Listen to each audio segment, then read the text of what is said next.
Class 10th की math का ये दूसरा चैप्टर है। इस चैप्टर में आज हम ओवरव्यू देखेंगे, शॉर्ट कि इसमें हमें क्या पढ़ना है क्या नहीं, और किन किन टॉपिक्स को हम क्लियर कर लेंगे तो हमारा पूरा टॉपिक क्लियर हो जाएगा। यानी कि क्या क्या पढ़ना है क्या क्या नहीं पढ़ना है, और क्या क्या चीज़ रिड्यूस हुई है और क्या क्या इंड्यूस हुई है, तो वो सब इसमें हम समझेंगे। चैप्टर का नाम है, चैप्टर 2 का नाम है पॉलिनोमियल, यानी कि बहुपद।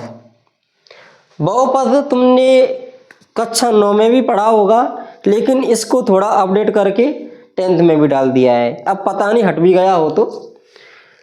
इसमें सबसे पहले जो तुम्हें ध्यान रखने की बात है, तो इसमें पॉलिनोमियल क्या होते हैं, पॉलिनोमियल के यानी कि डेफिनेशन याद करने की तुम छोड़ो कि रटने से क्या हो जाएगा, तुम्हारे दिमाग में होना चाहिए कि पॉलिनोमियल्स होते क्या हैं। पॉलिनोमियल्स के साथ ही तुम्हें चीज़ें आनी चाहिए कि वेरिएबल क्या होता है, कांस्टेंट क्या होता है, मल्टीपल क्या होता है, यानी गुणांक, चर, अचर, ये चीज़ें तुम्हें पता होनी चाहिए पहले से ही।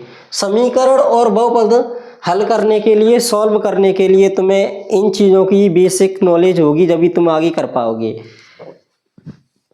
तो इसमें देखो, सबसे पहले ही इसमें लीनियर पॉलिनोमियल, यानी कि मैं पॉलिनोमियल के टाइप्स बता रहा हूँ।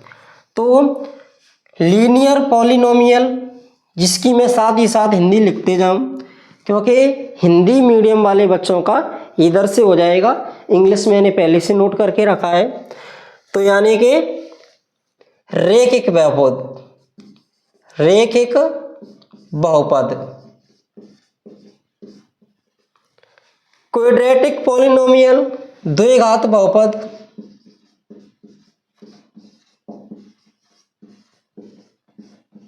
और क्यूबिक पॉलिनोमियल, त्रिघात बहुपद। तो इनके बारे में तुम्हें बेसिक नॉलेज होने चाहिए, जो तुम्हें गणित का जो सारांश से पहले, यानी चैप्टर स्टार्ट होता है, उसमें जो लैंग्वेज में ही पहले तुम्हें इंट्रोडक्शन समझाया जाता है, उसको रीड कर लेना, या फिर तुम इसकी इंट्रोडक्शन की वीडियोस देख लेना, वहाँ से काम हो जाएगा। इसमें दूसरे पॉइंट पे क्या हमें ध्यान रखना है, ये ऑब्जेक्टिव में पूछा जाता है। तो मैं यहाँ पर इस चैप्टर में हम पढ़ेंगे ओनली क्वाड्रेटिक पॉलिनोमियल, यानी कि ओनली यहाँ पर द्विघात बहुपद पढ़ा जाएगा इस चैप्टर में। रैखिक बहुपद और त्रिघात बहुपद ये परीक्षा में नहीं पूछे जाएंगे, ये तुमने पीछे पढ़ लिए, और त्रिघात बहुपद को आगे पढ़ोगे, और लीनियर पॉलिनोमियल तुमने 9th क्लास में पढ़ लिए। पैराबोला यानी कि परवलय, परवलय के बारे में ऑब्जेक्टिव पूछा जाता है, तो परवलय के बारे में बेसिक नॉलेज होनी चाहिए। और एक्स अक्ष वाई अक्ष, एक्स वाई अक्ष के बारे में, मुख्य अक्ष के बारे में, और जनरल फॉर्म, स्टैंडर्ड फॉर्म, यानी कि सामान्य रूप। कई बार इसको ऑब्जेक्टिव में पूछा गया है कि बहुपद का सामान्य रूप लिखिए, इंग्लिश में कि right the general form of quadratic polynomial, यानी कि द्विघात बहुपद का सामान्य रूप लिखिए, या फिर स्टैंडर्ड फॉर्म पूछ ले, एक ही बात है, तो ये आना चाहिए। और छोटी सी होती है ax² + bx + c, तो ये नोट कर सकते हो यहीं से। अब इसमें फाइंड, जो तुम्हारे क्वेश्चन है, जो मेन इसमें से प्रश्न आने वाला है, यहाँ से आएगा। ये जो 2 टॉपिक कर लेना, यानी कि 2 तरह के क्वेश्चन कर लेना, यहाँ से प्रश्न पूछा जाएगा, और इससे अलावा तुम्हें कुछ भी करने की जरूरत नहीं है। इससे अलावा एक के अलग से कुछ करना पड़े, और कहीं से और तरह के क्वेश्चन करने पड़े, इसके अलावा कुछ मत करना। बस तुम कर लेना कि द्विघात बहुपद के, शॉर्ट में लिख देता हूँ, द्विघात बहुपद के तुम्हें शून्य ज्ञात करने हैं, यानी कि इंग्लिश में जीरोस फाइंड करने हैं, जीरोस फाइंड करने हैं बस, यानी कि अल्फा और बीटा ज्ञात करना है। अल्फा कैसा बन रहा है, भींगी बिल्ली सा। फाइंड द क्वाड्रेटिक पॉलिनोमियल, यानी कि तुम्हें शून्य से बहुपद बनाना है, द्विघात बहुपद। तुम्हें एक क्वाड्रेटिक पॉलिनोमियल दिया होगा, पॉलिनोमियल से तुम्हें जीरोस फाइंड करने हैं, अल्फा बीटा फाइंड करने हैं, और तुम्हें अल्फा प्लस बीटा और अल्फा इंटू बीटा दिया होगा, यानी कि शून्यकों का योगफल और शून्यकों का गुणनफल दोनों ही चीज तुम्हें दी होंगी। उससे तुम्हें क्या ज्ञात करना है, द्विघात बहुपद ज्ञात करना है। तो इन दोनों में से तुम्हारे प्रश्न पूछे जाएंगे, या तो तुम्हें क्वाड्रेटिक पॉलिनोमियल दिया जाएगा, उससे तुम्हें जीरोस फाइंड करने को कहेगा, या फिर सम ऑफ जीरोस, यानी कि जीरोस शून्यक दिए होंगे, उनका योगफल और गुणनफल दिया होगा, उससे तुम्हें कहेगा कि पॉलिनोमियल फाइंड कीजिए, क्वाड्रेटिक पॉलिनोमियल बनाइए।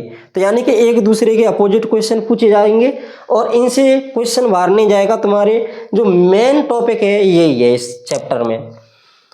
दो फॉर्मूले, sum of zeros and products of zeros, शून्यकों का योगफल alpha plus beta minus B upon A, alpha into beta upon C upon A. शून्यकों का योगफल या योग डॉट डॉट यानी कि alpha plus beta minus B upon A, शून्यकों का योगफल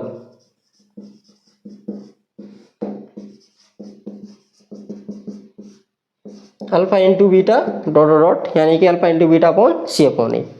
अब यहाँ पर ऑब्जेक्टिव में जब हार्ड पेपर बनता है, कठिन पेपर बनता है, तुम्हारे जो 6 पेपर होंगे उनमें से एक पेपर या 2 पेपर में कठिन क्वेश्चन डाले जाते हैं, या फिर ऐसे समझ सकते हो प्रत्येक सब्जेक्ट में तुम्हारा 15% हार्ड रहता है।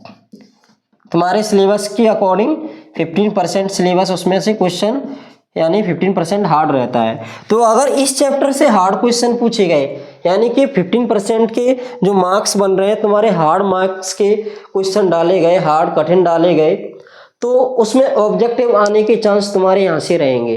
अल्फा प्लस बीटा प्लस के गामा, इसका फॉर्मूला होता है माइनस के बी अपॉन ए।